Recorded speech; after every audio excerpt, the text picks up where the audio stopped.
This is Diane Charcot.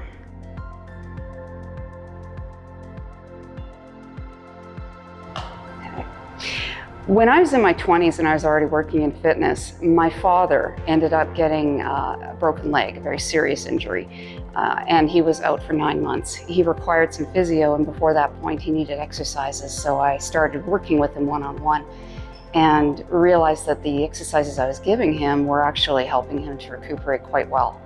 And so from there I sought getting the certification and expanding my repertoire.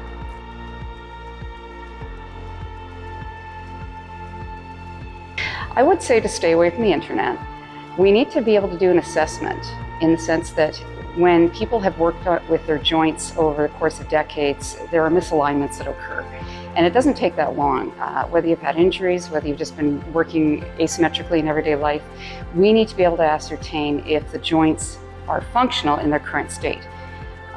We have a phrase called straighten before you strengthen, which means we need to make sure that everything is balanced. So if we do an assessment, we can ascertain where your joints are so as to give you exercises and then not accrue any injury down the line.